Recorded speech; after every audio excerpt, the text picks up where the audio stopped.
আসসালামু আলাইকুম। Real village cooking চ্যানেলে সবাইকে ওয়েলকাম জানাচ্ছি। আজকে আমি চীনা বাদামের লাড্ডু বানিয়ে দেখাবো খুব সহজ পদ্ধতিতে। খেতে এতটাই টেস্টি হয় আর খুবই মজাদার, বাচ্চা থেকে বড় সকলেই খুবই পছন্দ করবে। এত সুন্দর হয় এই চীনা বাদাম বা পিনাট বাদামের লাড্ডু। তাহলে চলুন আপনাদের সঙ্গে আজকে এই রেসিপিটা শেয়ার করি। প্রথমে আমি এখানে 1 বাটি পরিমাণে বাদাম নিয়েছি আর এইগুলো প্যানের মধ্যে দিয়ে ভেজে নেব। এখানে গ্যাসের ফ্লেমটা মিডিয়ামে রেখে আমি বাদামগুলোকে ভেজে নেব। গ্যাসের ফ্লেমটা আমি লো করে দিয়েছি, না হলে পুড়ে যেতে পারে। এইভাবে একটু নাড়াচাড়া করে দিতে হবে। এই দেখুন বাদামগুলো প্রায় ভাজা হয়ে এসেছে। এবার আমি এটাকে নামিয়ে ঠান্ডা করে নেব। আর প্যানের মধ্যে একটা প্যান নিয়ে নিলাম, এর মধ্যে দিয়ে দিচ্ছি 3 টেবিল চামচ সুজি আর বেসন দিয়ে দিচ্ছি 2 টেবিল চামচের মতো। আমি একটু ভেজে নেব এগুলোকে।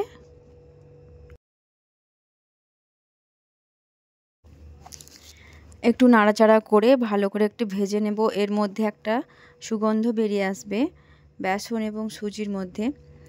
এতে করে লাড্ডুর স্বাদটা আবারও দ্বিগুণ হয়ে যাবে। এটা প্রায় ভাজা হয়ে গেছে। আর আমি একটু মিক্সিং জার নিয়ে নিয়েছি আর এখানে দিয়ে দিচ্ছি বাদাম। আপনারা চাইলে বাদামের ছালগুলো ছাড়িয়েও নিতে পারেন। আর কিছুটা বাদাম তুলে রাখছি, আমি খোসা সমেত দিয়ে দিলাম। এবার এগুলোকে আমি গুঁড়ো করে নেব। এই দেখুন গুঁড়ো করে নিয়েছি। এই দেখুন ঠিক এই রকম হবে। 3 টেবিল চামচের মতো আমি এখানে নিয়ে নিয়েছি চিনি আর দিয়ে দিচ্ছি বাটি মাপ করে 1 বাটি পরিমাণে জল। আপনারা মিষ্টি খেতে পছন্দ করলে চিনির পরিমাণটা বাড়িয়ে নেবেন। আর যদি আপনারা চিনি না দিয়েও গুড় দিয়েও বানাতে পারেন। জাস্ট একটু গলিয়ে নেব চিনিটা। আর এর মধ্যে দিয়ে দিচ্ছি আমি একটা এলাচকে ফাটিয়ে দিয়ে দিচ্ছি।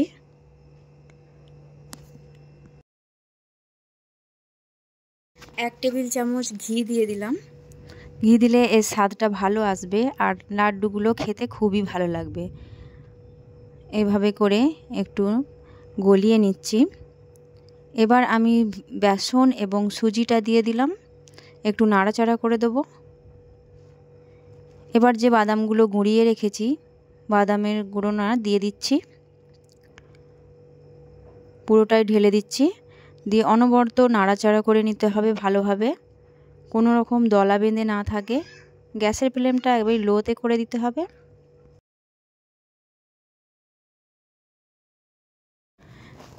এইভাবে অনবরত নাড়াচাড়া করে যেতে হবে। এই পর্যায়ে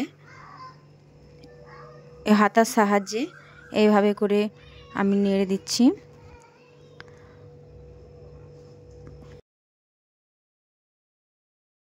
এই রকম নরম থাকলে হবে না, আর একটু শক্ত হতে হবে। এতে করে লাড্ডুটা ভালোভাবে গোল হবে না, একটা চ্যাটচ্যাটে ভাব চলে আসবে। এখনও আমি একটু অনবরত নাড়াচাড়া করতে থাকবো। একটা শক্ত ডোয়ের মতো করে নিতে হবে। চীনাবাদামের লাড্ডু এতটাই টেস্টি হয়, আপনার বাড়িতে একবার না ট্রাই করলে বিশ্বাস করবেন না।